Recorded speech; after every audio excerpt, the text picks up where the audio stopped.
All right, James Lynch here for Fight Bananas. Happy to be joined by Andre Petroski. He's got a big fight coming up here. Rodolfo Vieira, UFC Fight Night, February 15th. It is right around the corner. Andre, how you doing, man? Everything's going really well. Just training, really locked in. Got to be happy with the Eagles, right? Oh, hell yeah. Yeah. Yeah, We'll start there good. first. We have to, right? Like, what a, obviously, what a game. And, are you liking their chances in the Super Bowl? Yeah, for sure. Yeah, the first game, it's funny, like I didn't really watch the first couple games of the season, but I watched the first Redskins game, the one they lost, and they were like killing them, and I kind of like turned off the TV and stopped watching it, and then they came back, so it was good to get that win back. Did you let out a go birds at any point throughout the game or no? Of course. Okay, I figured as much. Just making sure. I'm trying to gauge the level of fandom here. So that's good. Yeah. Let me ask you this though. Like, I know this is going to be kind of a false equivalency, but watching the Eagles and like, you're a professional athlete as well. Like, seeing their success, does that get you pumped up at all for your fight career? Or is it completely separate? You feel any of that energy? Yeah, a little bit for sure. There's like some good energy in the city. Good energy, especially the bare knuckle fights on. Oh, that too. Saturday. Yeah. That was a huge deal, right? I think they set the all-time attendance record if on the weekend, if I'm not mistaken. Yeah. Feldman said they did better than when Mike Tyson fought there at the UFC. All combat sports. Yeah. Oh, yeah, it's pretty cool. That's incredible. Did you go to the fights or you just watched it at home?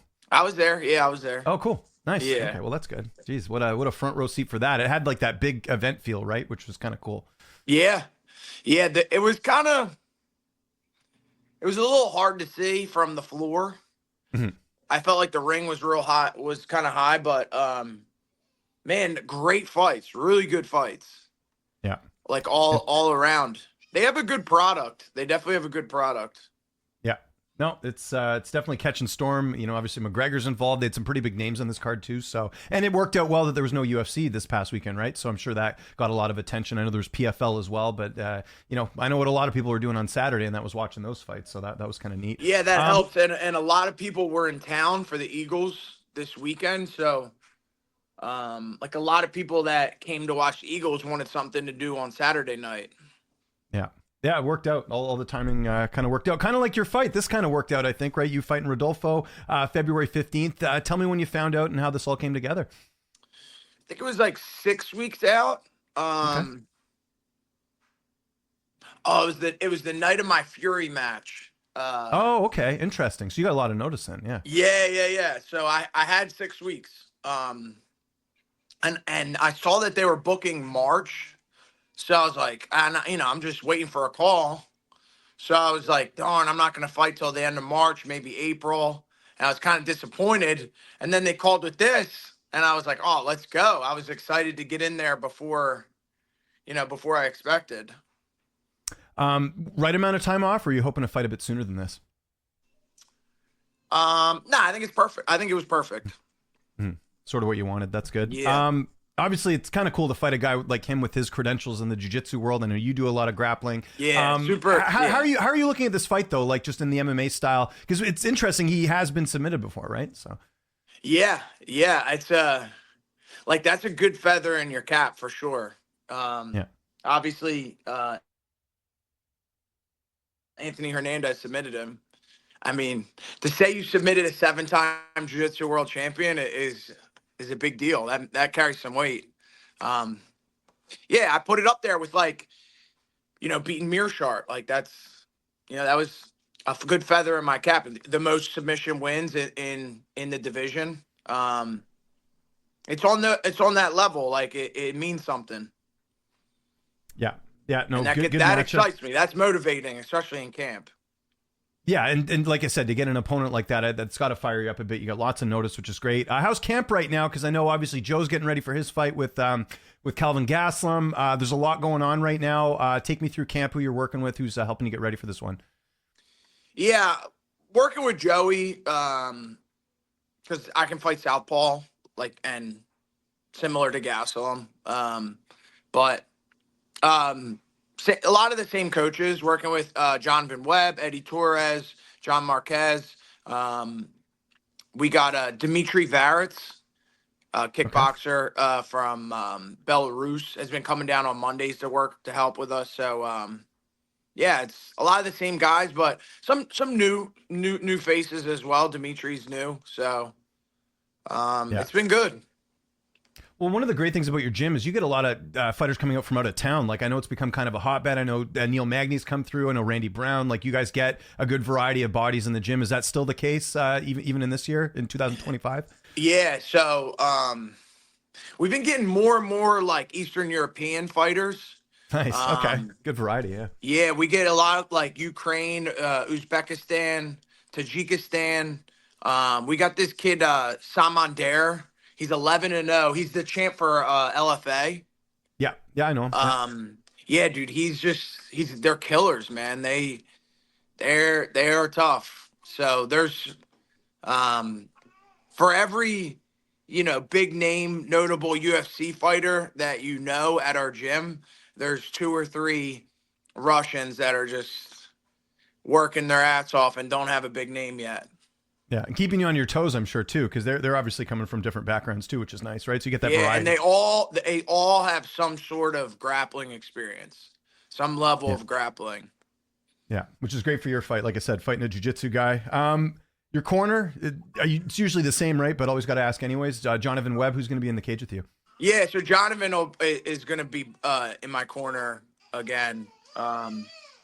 He wasn't in the corner he was away for one, and but he's back in the corner for this one again. Okay. How's this fight playing out on February 15th? How do you see it unfolding? I think I get a first round knockout. Okay, nice. Didn't even hesitate. So I know you've been thinking about that a lot. So we'll see see how that one goes. And again, that would be a nice feather in your cap. Lots going on in your division right now. I wanted to start first. We got obviously the big fight in your division this Saturday. We got Izzy and Nasruddin Imavov. Do you think Izzy can bounce back? Obviously, Imavov's off a nice couple wins, beat Brendan Allen. But in Adesanya, I thought performed quite well in that fight with Duplessis, but just got submitted in the end. How do you think that fight plays out on Saturday? I like Imavov. Okay.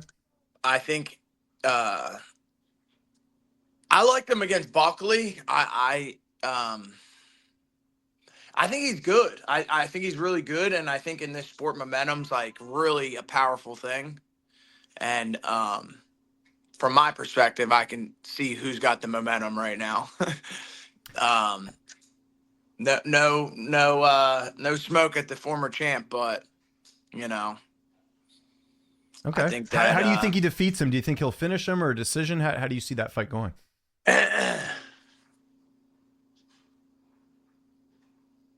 Nah, Adesanya's tough to finish, I think. Probably decision. Okay. And then obviously week after that, we got the middleweight title fight, the rematch, Duplessis and Strickland. How do you think that one goes? Because the last fight was really close. That was last January in Toronto.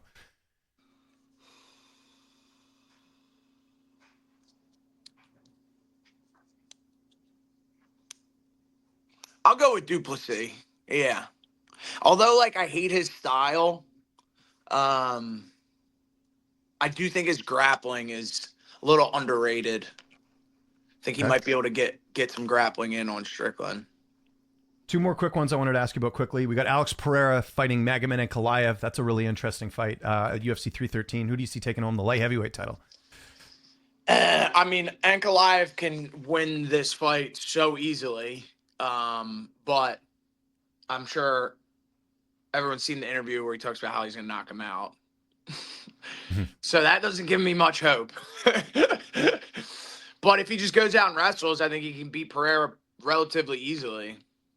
Okay. Well, he doesn't really wrestle that much. I guess he has wrestling, but he does. It seemed like, for example, in the Rakic fight, I think he just stood and traded with him. But you're right. Like, if he decides to do that against Pereira, that's probably a terrible idea, right? Yeah. Yeah. So we'll have to see how that one goes. But yeah. do you think Ankalaev can beat him, or do you think Pereira will still have his number? Because the fight starts standing, right? So. I think if Ankalaev tries to strike with him, I think Pereira will beat him. We'll probably knock him out. But if he grapples him, I think he can easily beat Pereira. What do you think's more likely to happen? Based on his interview, I'd say he's going to stand and trade with him. Okay. unless Fair he's enough. just saying that, which I would give him kudos for that. Yeah. Just to sell the fight and go out and make everyone pissed. Yeah. No, understandable. Yeah. Throw Yeah, people yeah, off a bit. yeah. And then just the other fight on that card, I was curious. Justin Gaethje and Dan Hooker. Who do you see winning that fight? I like Gaethje. Yeah. Yeah. I think I never bet against Trevor Whitman. I think Mm-hmm. he's one of the best in this sport. Um, yeah, I think they can certainly game plan for Hooker. Yeah. Yeah. It'll be interesting. We talked about the middleweight title. It looks like Khamzat Chimaev will probably get the winner of that fight. How do you think he'll do? Because he really impressed people with that win over Robert Whitaker. You're basing this opinion. You think he's going to get a title fight? I think he is. Yeah, I think that's sort of the thinking there is that he'll, because, some people felt like he should have got the title shot just after beating Rob, but obviously DDP and Strickland have unfinished business. What I'm hearing is it seems like Chimaev will get the winner of that fight. What do you think of that? Hearing from who? Just, I don't know, rumblings. UFC, they've kind of talked about it a little bit, like that Chimaev's like right up there, that he could potentially be fighting the winner. I think that unless he got a visa that I'm unaware of, I'd say that the likelihood of him fighting for a title before that is slim to none. What about if they did the title somewhere else, like in the Middle East, where he's allowed to fight, though? Nonetheless, the UFC has never had a UFC champion that can't get into the country. And I'd say that they're not going to break that. It seems unlikely that they're going to bend that for Chimaev. Although he is a huge star, so maybe not, but doesn't seem likely at this point.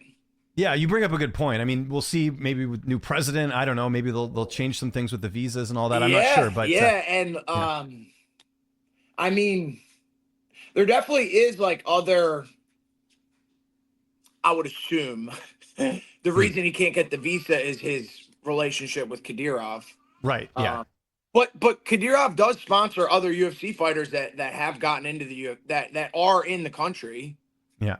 That do get into the country. I don't know. You know, I'm not. I don't know. No, you bring up a very good point. Like if you're running a business, you would not want to have a champion who can't fight in certain areas of the world, right? No, that would be they can't promote logistically him. Would be tough. Yeah. It was. They've never unless done all it. the fighters have to go to the Middle East, right? Because they could do that if they wanted to. Yeah, I just think that then they do go there a lot, right? You've seen that over the years. Any type of promotional stuff, they got to send a team to the Middle East to record any promotional material for Chimaev. Yeah. Yeah. No, I know. I see what you're saying. Well, okay, let's pretend in a perfect world he is allowed to, come to the U.S. or whatever. Then we'll talk hypothetically because you are right. You bring up a big hurdle. Easily. Yeah. Yeah. You think so? Anybody they put in front of him, yes. Okay. There you go. Okay. Yeah. Because I think I'm high on him. I enjoy. He's probably my favorite fighter to watch fight right now. Okay. Yeah. Yeah. Yeah, I mean, it's just intriguing that he's been able to do it in two weight classes, right? He's he had a lot of success one of the at only 170. fighters that can do both. Like he can strike and grapple. Khabib tried to strike towards the end of his career, but it didn't look the way it does with Chimaev. That's fair. Although he did drop Connor, that was pretty good in their fight. Yeah, right? So, for sure. So I got to give him props for that. Before we go, I was just curious, what's the latest with your contract? Do you have a couple fights left in your deal, or what's sort of the latest with that? I have one fight left after the Hidalgo fight. Okay, gotcha. So kind of good, good opportunity here. You go out there, if let's say all goes well, like you predict, first round finish. You're going to the negotiating table with a first round finish. That's pretty good. Not only first round finish, but three wins in a row. That too, yes, of course. Can't ignore the win streak for sure. You've been on a roll, man. Like it's been fun to watch. Like especially with I know there's a few setbacks here and there, but overall, like last couple fights, it seems like you found your footing a lot, right? Yeah, for sure. Yeah, that's good. Yeah, I don't know. The Pereira fight was it was tough. The cards were certainly stacked against me. Super short notice, flew around the country, cut way too much weight and just too much of a short period. But the Malkoun fight, man, I did everything right. I worked my ass off. I felt great. I was working. I was winning both rounds. Mm-hmm. So that was a much tougher pill to swallow. there's the Yeah. Malkoon loss. But we've learned a lot from the experience. It's the toughest sport in the world, man. Yeah. I mean, people got to realize that you can have the perfect night possible, and anything can happen in a fight, right? It's just, Yeah, sometimes for things sure. don't go the way you want it to. Andre, thanks for doing this. It was great catching up with you, man. If there's anyone you want to thank before we get out of here, any sponsors, any social media you want to mention, I'll give you the last word. Yeah. All my coaches, everybody tune in, my sponsors, everyone that sponsored me for the Fury match. Yeah, thank you guys. Appreciate it. Cool. All right, man. We are done recording. I told you quick and easy here.